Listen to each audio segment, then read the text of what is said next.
साथियों, आल्हा उदल की वीर गाथा के इस सीरीज में पिछले भाग में हमने सुना कन्नौज की लड़ाई के बारे में।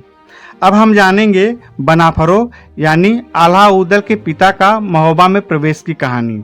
इससे पहले कि आगे बढ़ें, आपसे वही रिक्वेस्ट कि अगर आप हमारे चैनल पर पहली बार आए हैं तो चैनल को सब्सक्राइब करें, वीडियो को लाइक करें और ज़्यादा से ज़्यादा शेयर करें। अब आते हैं कहानी पर। माड़वगढ़ के राजा जंबे राय बंघेल वंशी राजपूत थे। उनका पुत्र करिया राय वीर ही नहीं चतुर चालाक भी था। ज्येष्ठ मास के दशहरा पर हर साल गंगा घाटों पर मेले लगते हैं। जाजमऊ घाट पर भी मेला लगता है।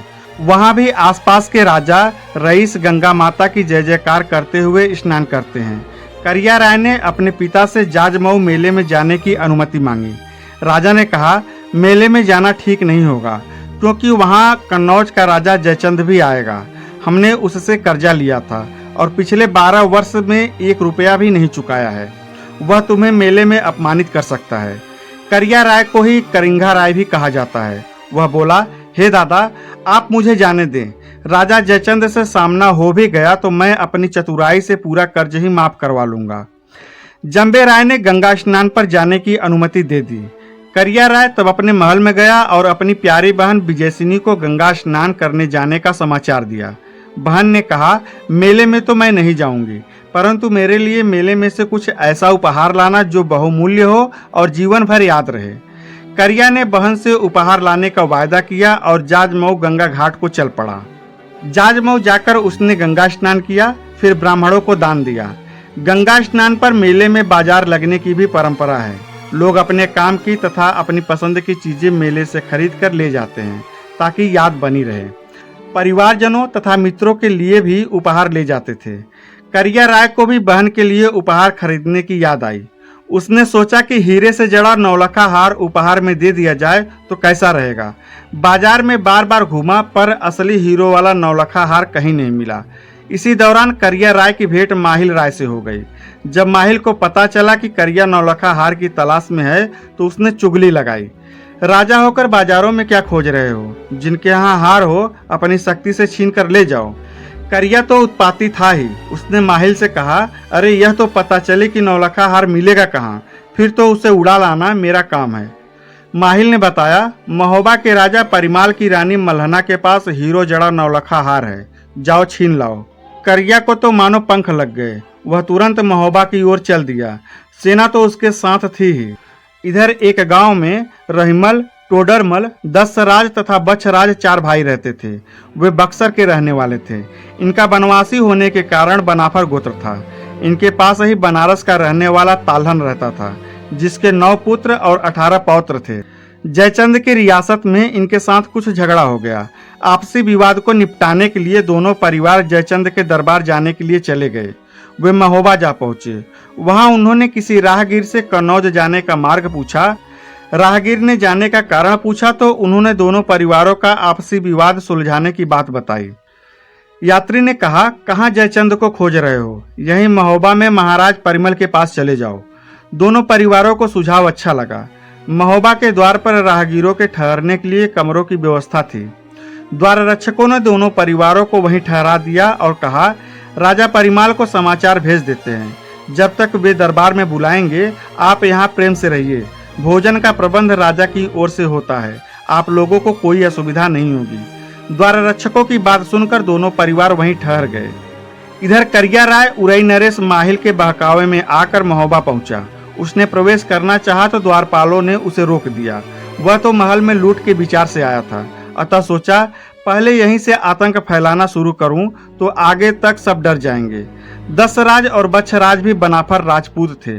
उन्होंने सोचा, 3 दिन से हम यहाँ राजा के मेहमान बने हैं, उस पर किसी डाकू का आक्रमण हो तो हम चुपचाप कैसे देखते रह सकते हैं। उधर ताल्हन सैयद ने भी अपने पुत्रों और पत्रों को तैयार किया। करिया राय के पास घुड़सवार और हाथी भी थे, परंतु फिर भी वह अपने लूट के कुकर्म में सफल नहीं हुआ। बनाफर भाइयों तथा ताल्हन मियाँ ने उन्हें मारकर भगा दिया। करिया राय अपनी सेना मरवा कर वापस चला गया। राजा परिमाल के महलों में इस घटना का पता चला तो उन्होंने दरबार में उन सबको बुलाकर उनका सम्मान किया। तब रानी मल्हना ने राजा परिमाल से कहा, राजन, आपने तो युद्ध से हाथ खींच लिए, शस्त्र सागर को समर्पित कर दिए। यदि कोई शत्रु आक्रमण कर दे तो बिना नायक के सेना कैसे लड़ सकेगी? राजा ने कहा, हाँ, वैसे भी अब मैं युद्ध करना ही नहीं चाहता। तुम्हारे भाई तो कोई सहायता करते ही नहीं हैं। इस पर मल्हना ने कहा, ये जो बनाफर लड़के दशराज और बच्छराज हैं, इन्हें अपनी सेवा में रख लो। सेना में बड़े पद दे दो। ताल्हन मियाँ को भी यहीं रख लो। राजा को सलाह पसंद आई। राजा ने उनको बताया तो वे भी प्रसन्न हो गए। विवाद छोड़कर महोबे में ही रह गए। पहले तो राजमहल में ही रहे, फिर राजा ने उनके लिए अलग महल बनवा दिया। ताल्हन को सेनापति बना दिया। दशराज बच्छराज को भी सेना में ऊंचे पद दे दिए। वे अब महोबा के निवासी बन गए। मल्हना ने उनका विवाह भी अच्छे राजपूत कन्याओं से करवा दिया। दशराज की पत्नी देवला के गर्भ से आल्हा का जन्म हुआ, जो महान वीर तथा धर्मराज युधिष्ठिर का अवतार है। बच्छराज की रानी ब्रह्मादेव के गर्भ से मलखान का जन्म हुआ, जो सहदेव के अवतार माने जाते हैं। स्वयं रानी मल्हना के उदर से ब्रह्मानंद ने जन्म लिया, जो वीर अर्जुन के अवतार थे। रतिभान की रानी तिलका ने लाखन को जन्म दिया, जो नकुल के अवतार हैं। एक बार फिर रानी दिवला ने उदल को जन्म दिया, जो महाबली भीम का अवतार है। दशराज और बच्छराज बनाफर वंशी थे, परंतु चंदेले राजा परिमाल को पूरा आदर देते थे। राजा परिमाल के लिए वे पूरी निष्ठा से रण में जूझने को तैयार रहते थे। राजा ने अपने चंदेरी के राज्य और महोबे में आकर रहने की कहानी उन्हें सुना दी। माहिल और भवपति उनके सगे साले हैं, यह भी बता दिया। वे दोनों तनमन से राजा की सेवा में लगे रहते। कुछ दिन बाद ताल्हन सैयद बनारस लौट गया और दशराज को सेनापति बना दिया गया। माहिल का मन वर्षों बाद भी परिमाल से बदला लेने को मचलता था। बहन का भी वह भला नहीं चाहता था। एक बार फिर उसने करिया राय को महोबा पर आक्रमण करने के लिए उस्काया। उसे बताया कि ताल्हन बनारस चला गया है। दशराज बच्छराज अलग महलों में रहते हैं। राजा परिमाल शस्त्र नहीं उठाते, अतः अब महोबा पर आक्रमण करो और बहन मल्हना का नौलखा हार व अन्य आभूषण लूट ले आओ। करिया राय ने भारी फौज लेकर महोबा पर आक्रमण कर दिया। आधी रात में दशराज व बच्छराज को सोते से उठा ले गया और हाथ पांव बांधकर सिर काट दिया। इतना ही नहीं, वीरों के सिर उस दुष्ट ने बट वृक्ष पर लटका दिए, ताकि सबको पता चल जाए कि अब महोबा के रक्षक वीर नहीं रहे। महोबा में हाहाकार मच गया। रानी मल्हना और चंदेला परिवार की सभी रानियां रोने लगी। राजा परिमाल लाचार होकर गिर पड़े। जब वश नहीं चलता तब रोना ही शेष रह जाता है। ताला सैयद बनारस से वापस लौटे तो महोबा का हालत देखकर बहुत दुखी हुए। सैयद ने एक बार तो माड़ोगढ़ पर चढ़ाई करने की सोची, परंतु बाद में दिवला की सलाह मान ली। दिवला ने कहा, तुम इन सब बच्चों को पालो और मजबूत बनाओ, समय आएगा तो वे स्वयं ही बदला ले लेंगे। इस घटना के 3 महीने बाद ही दिवला ने उदल को जन्म दिया। दिवला ने बांदी से कहा कि इसे कहीं फेंक दे, इसके जन्म के कारण ही इसके पिता की मृत्यु हुई है।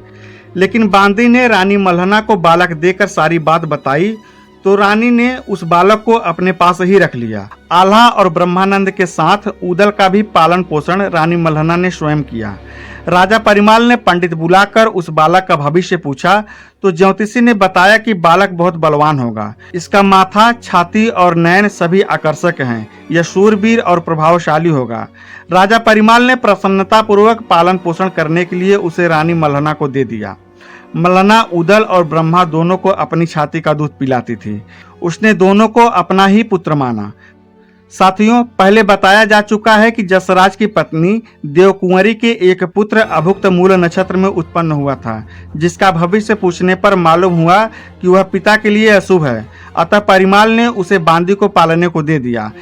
एक बार वह गंगा स्नान के लिए मेले में गई तो पृथ्वीराज ने उस बालक को उठवा लिया।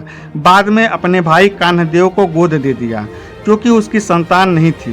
बाद में वह बालक ही देवपाल और धांधो के नाम से प्रसिद्ध वीर हुआ। रानी मल्हना सब लड़कों से बहुत प्यार करती थी। एक बार महोबा में गुरु अमरनाथ पधारे। मल्हना अपने साथ दिवला और ब्रह्मा रानी को लेकर अमरनाथ जी महाराज की सेवा में पहुंची।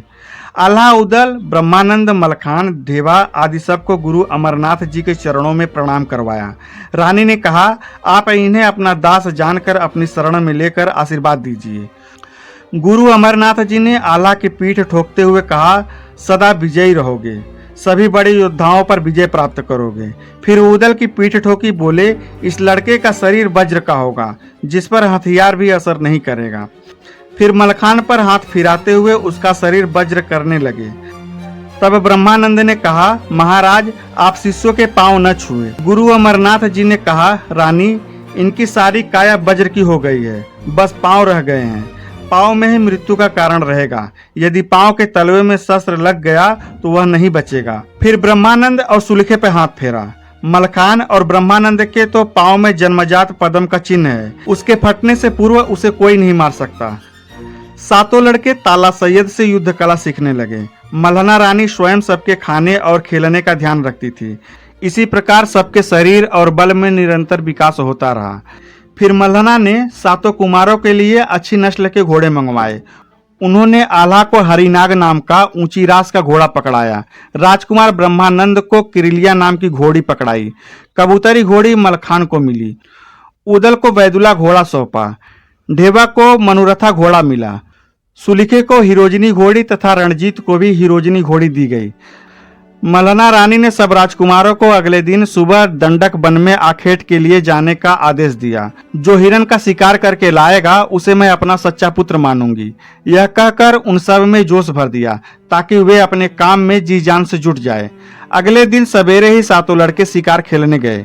दिन भर कोई शिकार नहीं मिला, सब परेशान थे। तब उदल को एक हिरण मिला। उसने अपना वैदुला घोड़ा हिरण के पीछे भगाया। हिरण दौड़ते दौड़ते उरई के इलाके में जा पहुंचा और बाग में घुस गया। उदल भी घोड़ों सहित बाग में जा घुसा। हिरण को खोजते हुए उदल ने बाग में प्रवेश कर लिया। हिरण तो कहीं छिप गया, पर बाग में बहुत सा नुकसान हो गया। माली इकट्ठे हो गए, सारे माली इकट्ठे हो गए। उदल को रोककर उन्होंने पूछा, तुम कौन हो और कहां से आए हो? हमारे स्वामी माही ठाकुर को पता चलेगा तो तुम्हारा घोड़ा छीन लिया जाएगा। उदल ने अपना परिचय दिया, मेरा नाम उदल है और महोबा से आया हूँ, जहाँ के राजा परिमाल राय हैं। आल्हा का छोटा भाई हूँ। किसी में इतनी हिम्मत नहीं जो मेरा घोड़ा मुझसे छीन ले। इतना कहकर उदल ने घोड़ा महोबा की ओर मोड़ लिया और शाम होते होते महोबा पहुंच गए। दूसरे दिन फिर सातों लड़के घोड़ों पर चढ़कर वन में शिकार के लिए निकले। सबने मिलकर हिरण का शिकार किया और लाकर राजा परिमाल व रानी मल्हना के सामने रख दिया। दोनों बहुत प्रसन्न हुए। उन्हें विश्वास हो गया कि लड़के माड़ोगढ़ के करिया राय से बदला लेने में समर्थ हो गए हैं। सबने आनंद मनाया और नित्य युद्ध का अभ्यास करने लगे। तो साथियों, ये थी बनाफरो यानी आल्हा उदल के पिता का महोबा में प्रवेश की कहानी। आगे की कहानी जानने के लिए हमारे साथ जुड़े, हमारे चैनल को सब्सक्राइब करें, वीडियो को लाइक करें और ज़्यादा से ज़्यादा शेयर करें। धन्यवाद। जय हिंद।